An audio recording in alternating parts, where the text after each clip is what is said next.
Trump had his change in approach to Syria, and depending on what day you're looking at, our troops have been pulled out or moved aside or they're still there. We don't really know, but we do know one thing, and it's that Donald Trump is very interested in getting one thing, not security assurances for the Kurds, but the oil. With him saying in an interview, the oil is, so valuable, it can help us because we should be able to take some also. He also said this weekend, we are leaving soldiers to secure the oil and we may have to fight for the oil. It's okay, maybe somebody else wants the oil, in which case they have a hell of a fight, but there's massive amounts of oil, which I'm sure he doesn't think about what he's actually saying there, but he's saying that our soldiers might literally fight and die to protect Syrian oil, and it's okay, he's fine with that. Yeah, I mean, John, this is quintessential imperialism. At the end of the day, that's what this is. The people who enlisted in the military, whatever their motives, I'm sure none of them want to go over there, want to fight for oil, want to fight for a natural resource. They don't want to go and fight on the corporate interests of ExxonMobil. They're there for whatever motivation, whatever that may be. But to put people's lives on the line for something like oil is just so reckless. But also it underscores, prevailing foreign policy in the United States for the past few decades. This is so closely mirroring the situation in Iraq. Yeah. Chris Hedges wrote a column in the early 2000s, the former war correspondent for the New York Times. I was just rereading today to get ready for this, where he talked about the resentment that troops who were serving overseas had once they learned that the whole thing was a scam. Once they got over there and talked to their commanding officers about weapons of mass destruction and found out it was ultimately about oil. It was ultimately about corporate interests in the Middle East. It was this proxy war for Exxon, for oil companies in the United States.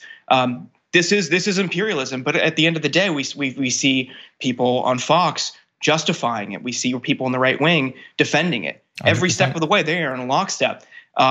Well, actually, Jordan, you're bringing up the Fox defense of it. So why don't we actually go to that and then we'll talk a little bit more. So let's quickly acknowledge, by the way, that stealing the oil from Syria is a war crime under both the US and international law. It's considered pillaging. You can't actually do it. But that doesn't stop Fox Business from supporting it, as you'll see in this clip.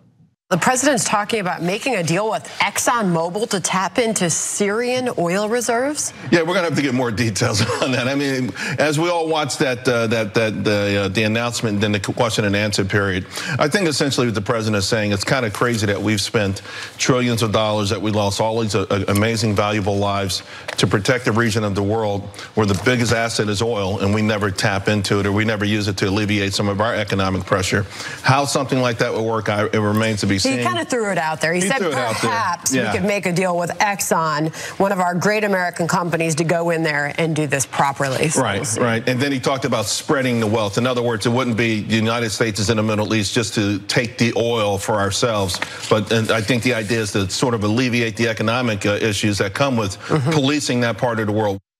So let's put a fancy dress on imperialism and pretend that, first of all, that it's gonna benefit the American people when it never will. It benefits the oil company that gets the oil. We don't get that oil. I don't get, like, in the mail a drum of oil that I get to put in my car.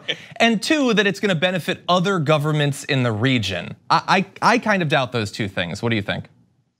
No, absolutely not. This is a proxy battle in Syria. Everyone is vying for influence and land gain and natural resources, access to the natural resources. But yeah, this Fox's secondary mission after defending the Republican Party and being a right-wing propaganda tool is to defend corporate interests. They're in lockstep with companies like Exxon. So of course they have like a dual interest in defending both ends of the spectrum here.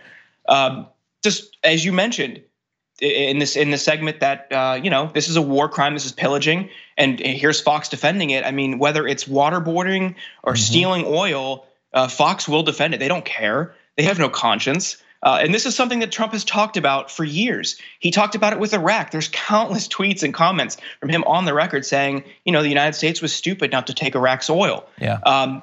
But this is just something he's been telegraphing for years, and he's finally doing it. I don't know why anyone would be surprised. Yeah, and by the way, this should be just one more reason, one more encouraging reason to pass a Green New Deal. We don't need to go, have these wars abroad and imperialism and all of that when we won't be using the oil for anything. So that's another benefit we get there.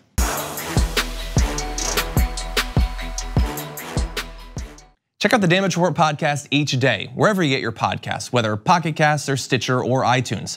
You can join me as I give you the news and stories you want, with a range of co-hosts and interview guests jumping in on the fun each day. Again, that's the Damage Report, wherever you get your podcasts. And if you get them at iTunes, don't forget to rate and review. Sometimes I'll read them live on the show.